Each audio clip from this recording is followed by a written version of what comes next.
Good morning, welcome to వి3 news. లక్ష్యం సమాజ హితం. నేను గణేష్. వివిధ దినపత్రికలు వచ్చిన ప్రముఖ కథనాలను వార్తగా ఎటువంటి హడావిడి లేకుండా మీకు మరింత చేరువ చేసే దిశగా వార్తను వి3 న్యూస్లో కొనసాగబడుతున్న కార్యక్రమం పేపర్ ముచ్చటకు స్వాగతం. ఇక ఈరోజు ప్రధాన వార్తాపత్రికలు ఎటువంటి ప్రధాన కథనాన్ని ప్రచురించాయి వాటి గురించి తెలుసుకునే ప్రయత్నం చేద్దాం. ముందుగా ఈనాడు విషయానికి వచ్చినది కనుక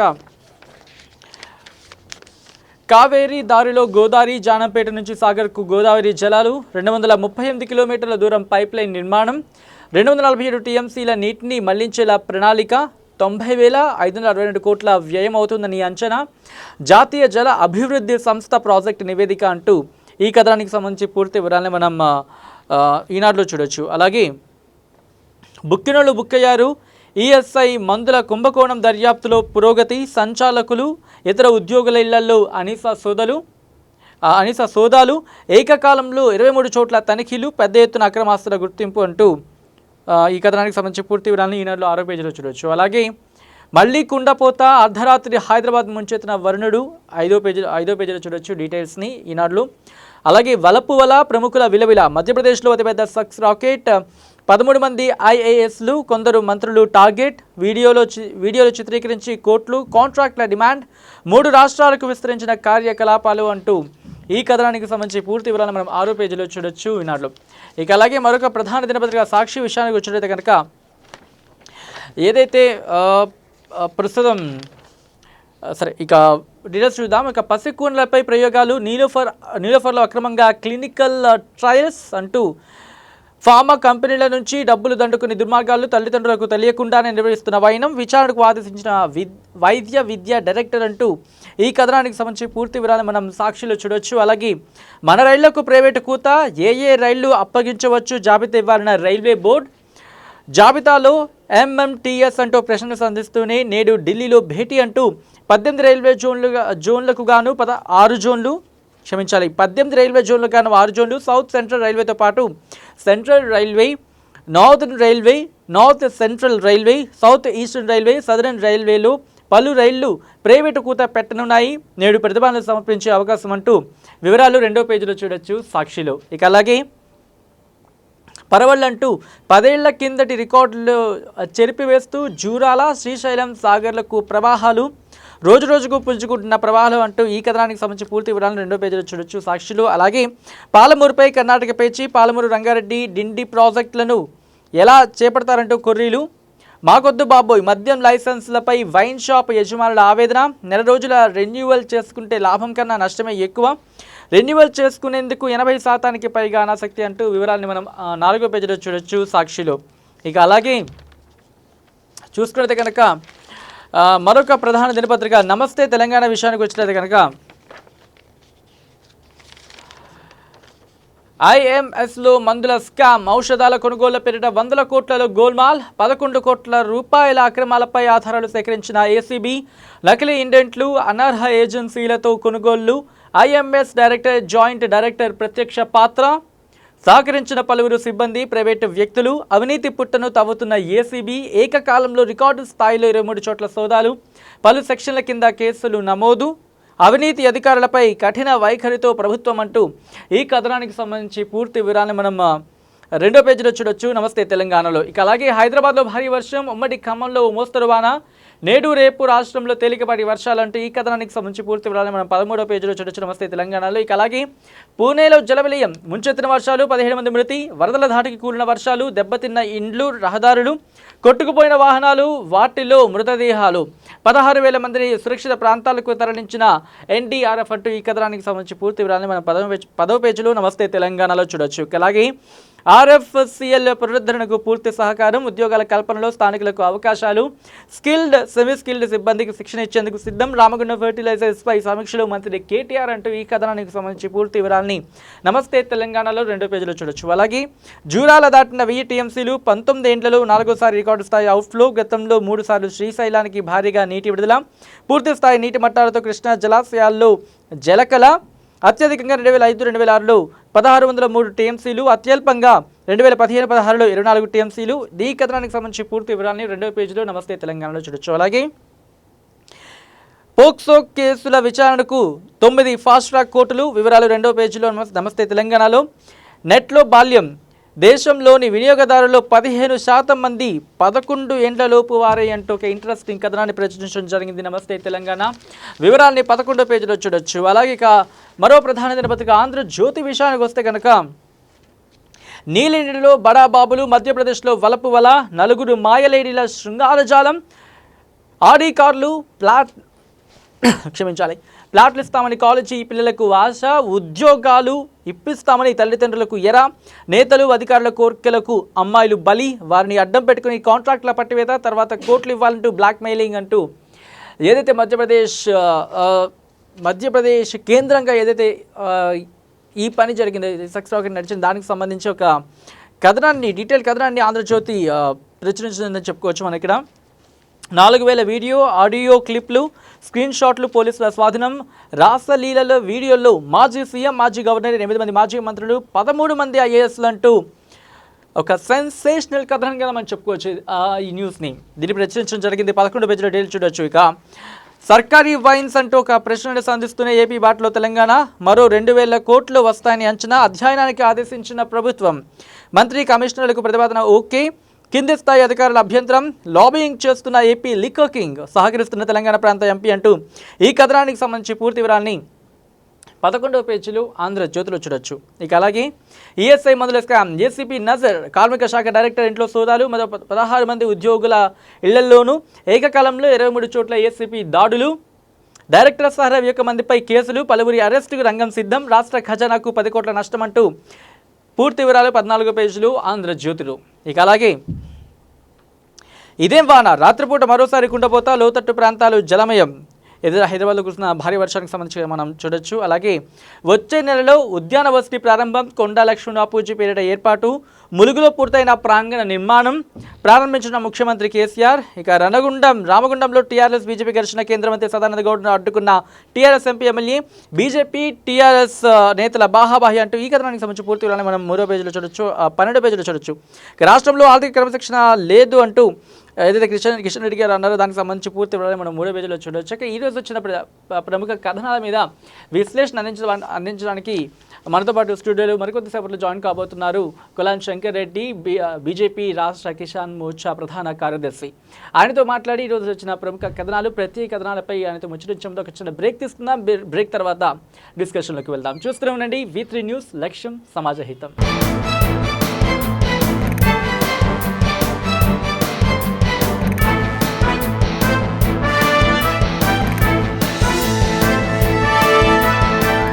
welcome back to V3 news. వచ్చిన కార్యక్రమానికి ఈరోజు మనతో పాటు స్టూడియోలో ఉన్నారు కులాన్ శంకర్ రెడ్డి, బీజేపీ రాష్ట్ర కిసాన్ మోర్చా ప్రధాన కార్యదర్శి. ఆయనతో మాట్లాడి ఈరోజు వచ్చిన ప్రముఖ కథనాలు, ప్రత్యేక కథనాన్ని గురించి ముచ్చటిద్దాం. సార్, కార్యక్రమానికి స్వాగతం. నమస్తే సార్. చూస్తున్నది కనుక బై ఎలక్షన్స్ దగ్గరలో ఉన్నాయి. సో బీజేపీ ఎలా సిద్ధమవుతోంది? ఎందుకంటే ఆల్రెడీ పార్లమెంట్ స్థానాలు గెలిచిన ఊపులో ఉందని చెప్పుకోవచ్చు ఒక సందర్భంగా చెప్పాలంటే. సో దీనికి సంబంధించి బై ఎలక్షన్స్లో ఎటువంటి స్ట్రాటజీతో బీజేపీ వెళ్ళబోతోంది అంటే ఎటువంటి ప్రణాళిక, దీనికి సంబంధించిన విశ్లేషణ? భారతీయ జనతా పార్టీ దేశవ్యాప్తంగా కూడా ప్రజలతో మంచి ఆదరణ, ఎక్కడ చూసినా నరేంద్ర మోడీ గారి బీజేపీ యొక్క ప్రభుత్వం పరిపాలించినటువంటి విధానాలను సమర్థిస్తూ మద్దతు ఇస్తూ ఉన్నారు.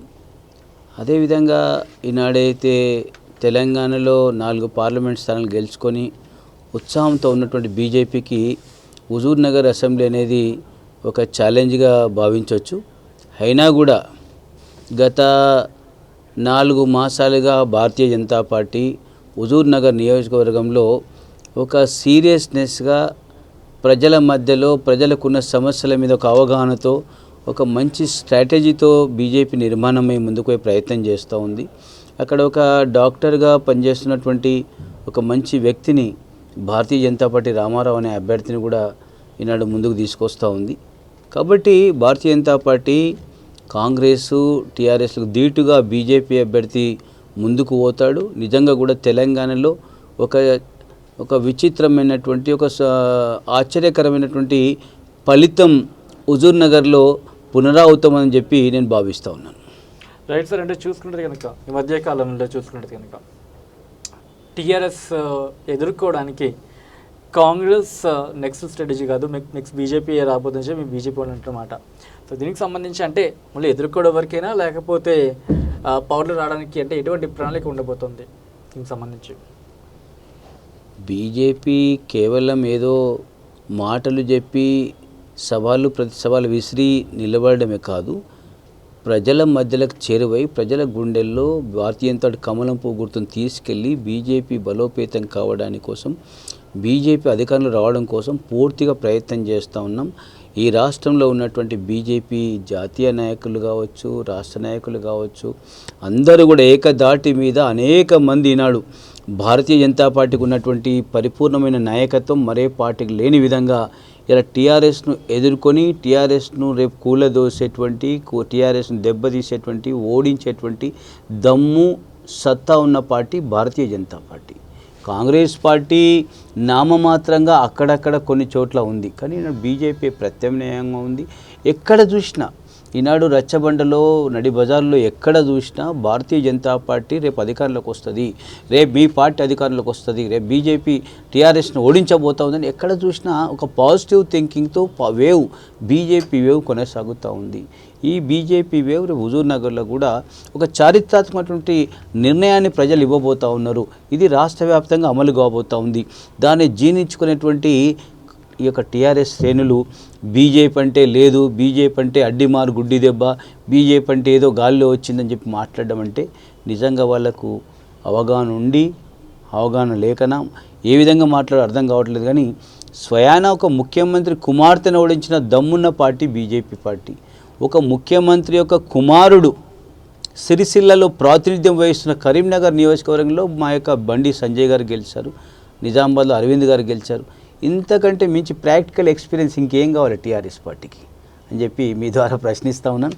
ఏదేమైనా బీజేపీ బలోపేతం అవుతుంది. బీజేపీ అధికారంలో 2023లో 100% అధికారంలోకి వస్తుంది. బీజేపీ ఇప్పటికీ ఒక నిర్మాణాత్మకమైనటువంటి సంస్థ నిర్మాణం చేసుకుంటూ నాయకత్వాన్ని ప్రజలకు మమేకమై పనిచేస్తూ కేంద్ర ప్రభుత్వం ఇస్తున్నటువంటి అనేక సంక్షేమ పథకాలు, ఒకటి కాదు రెండు కాదు, వందలాది సంక్షేమ పథకాలు ఈ రాష్ట్రానికి ఇచ్చినటువంటి విషయం తెలుసు. అటు రైస్ విషయం కావచ్చు, రోడ్ల విషయం కావచ్చు, అనేక ఎరువుల రసాయన కర్మాగారం కావచ్చు, ఈ యొక్క ఆయుష్మాన్ భారత్ కూడా ఇస్తామంటే ముఖ్యమంత్రి గారు ఈ ప్రభుత్వం అడ్డుకొని ప్రజలకు సంక్షేమాన్ని, ఆరోగ్యాన్ని అందకుండా కుంటుబడి అభివృద్ధిని నిరోధించేటువంటి ఈనాడు పార్టీగా టీఆర్ఎస్ నిర్మాణమైంది.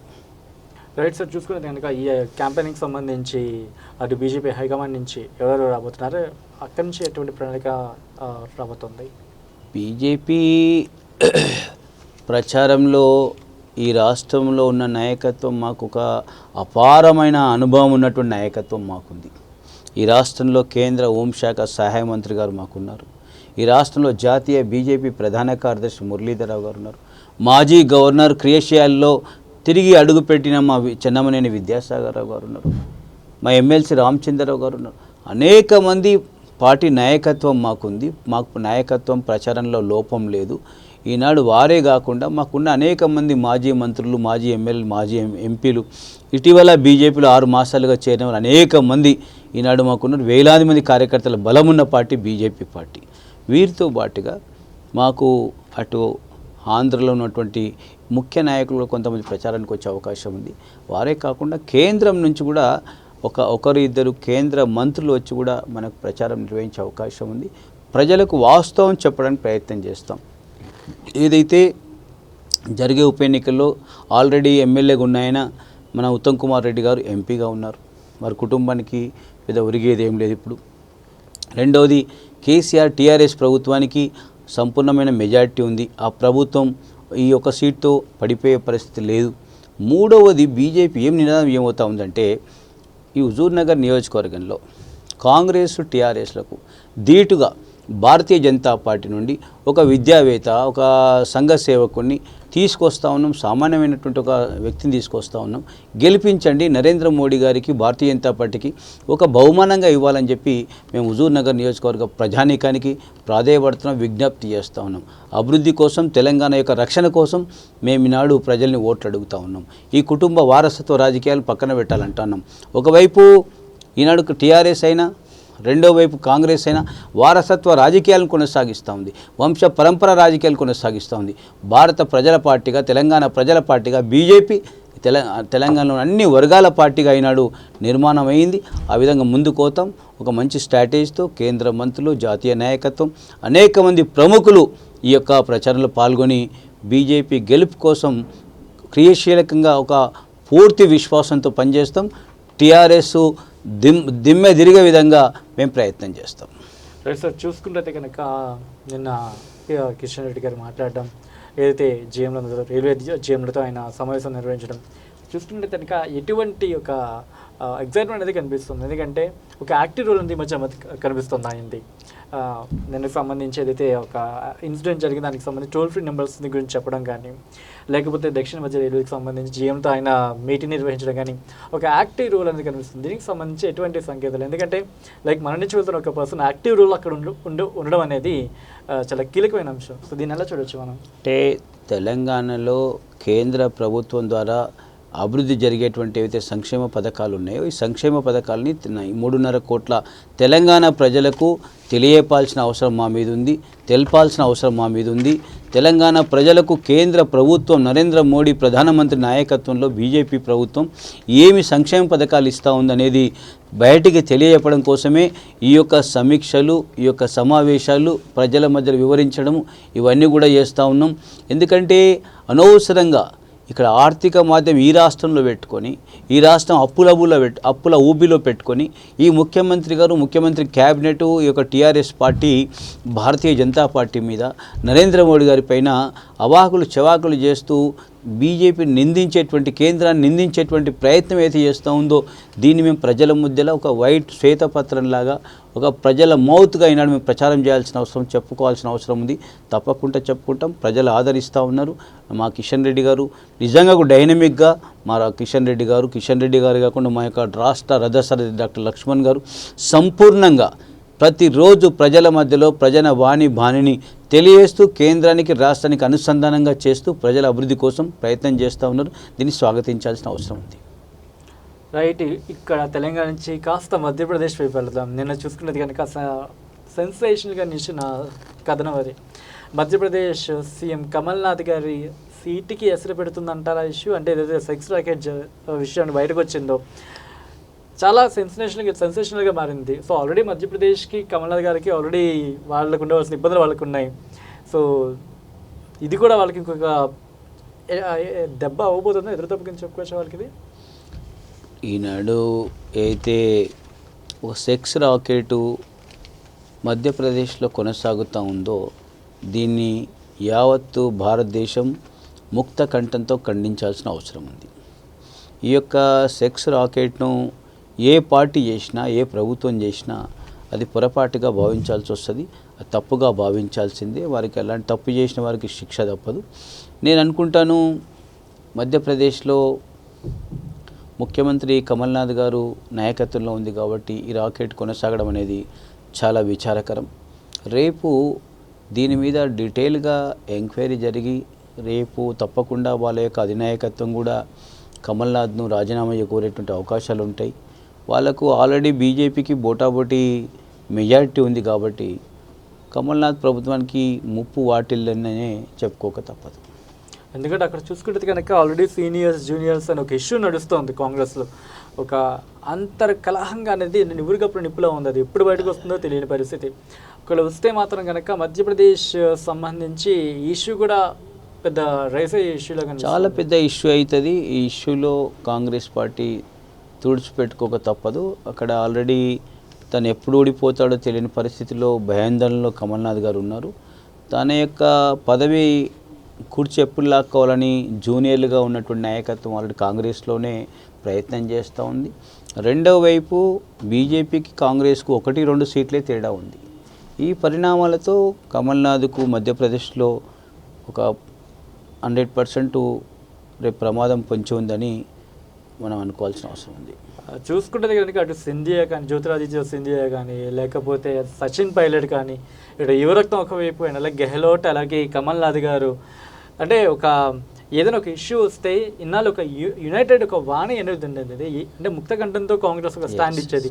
ఇప్పుడు ఇండివిజువాలిటీ ఎక్కువైపోయింది. అంటే మన ఈయన శశి థరూర్ గారు చూసుకున్న ఆయన కూడా మన ప్రైమ్ మినిస్టర్ పర్యటనకు సంబంధించిన మాట అనడం జరిగింది.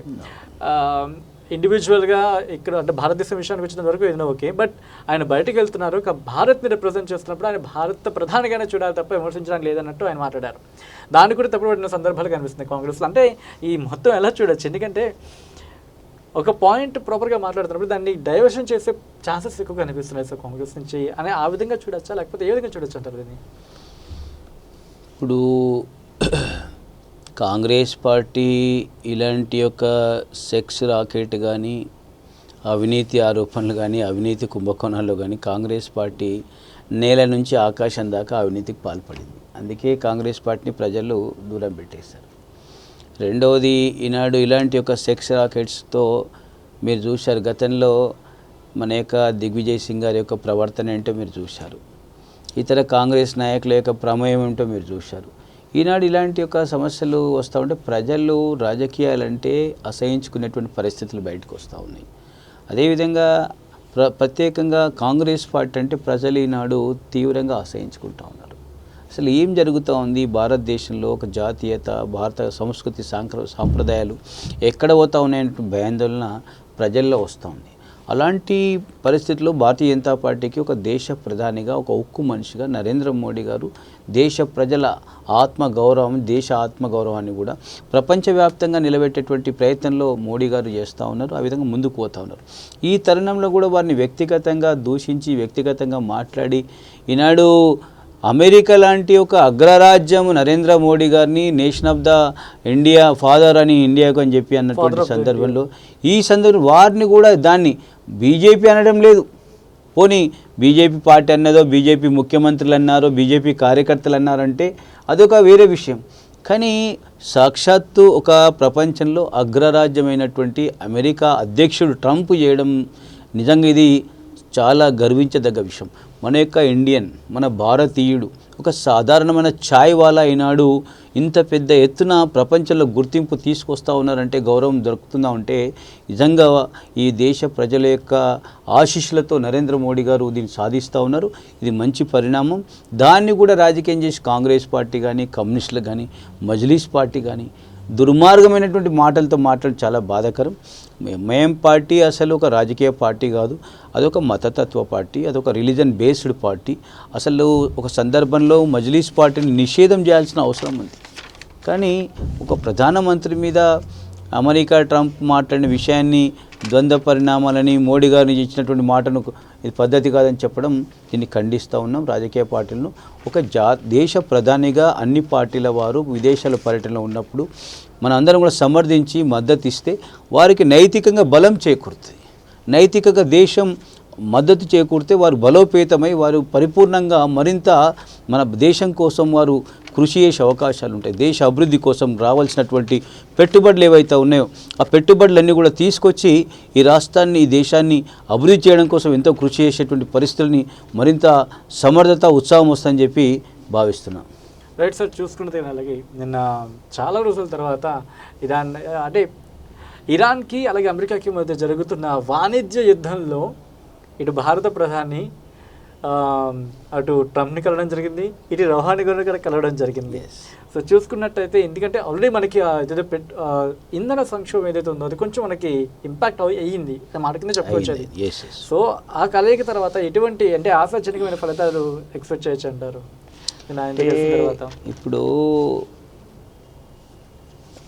భారతదేశం, నరేంద్ర మోడీ గారు అంటే ఒక శక్తి అనేటువంటి భావన ప్రపంచవ్యాప్తంగా కొనసాగుతాం. ఈ తరుణంలో ప్రపంచంలో ఏదైనా కీలక నిర్ణయం జరగాలంటే భారత ప్రమేయం లేనిది ఆ యొక్క నిర్ణయం జరిగేటువంటి అమలయ్యేటువంటి పరిస్థితి కనబడటం లేదు. దానికి నరేంద్ర మోడీ గారు ఈనాడు ఒక రోల్ మోడల్గా నిలబడ్డాడు. ఇది రెండవది, ఈనాడు అమెరికా ఇరాన్ యుద్ధాన్ని కూడా వల్ల ఈ యొక్క మన దేశంలో కొంత పెట్రోల్ ధరలు పెరిగి కొంత ఇబ్బంది వచ్చే పరిస్థితులు ఉంది. కానీ ఈనాడు ఉన్నటువంటి మీడియా కానీ, ప్రింట్ మీడియా, ఎలక్ట్రానిక్ మీడియా కానీ, ఇతర ప్రచార సాధనాల వల్ల కానీ పౌరుడు ప్రతి విషయాన్ని దేశ పౌరుడు గమనిస్తూ ఉన్నాడు.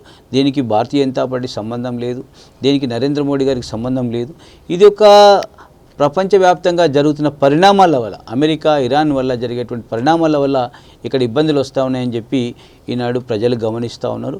ఏదేమైనా ఇలాంటి ఒక విపత్కర పరిస్థితులు వచ్చినప్పుడు కొన్ని సమస్యలు ఎదుర్కోక తట్టుకోక తప్పదనే విషయాన్ని మనందరికీ కూడా తెలుసు. Right sir, thank you so much sir. మీ వాల్యుబుల్ టైంని కేటాయించి స్టూడియోకి ఇచ్చి మీ వాల్యుబుల్ విశ్లేషణ అందించినందుకు. So once again thank you so much వచ్చేసినందుకు. ఇది వాటి పేపర్ వచ్చిన కార్యక్రమం. రేపటి పేపర్ వచ్చిన కార్యక్రమం మళ్ళీ కలుసుకుందాం. చూస్తూనే ఉండండి V3 న్యూస్, లక్ష్యం సమాజ హితం.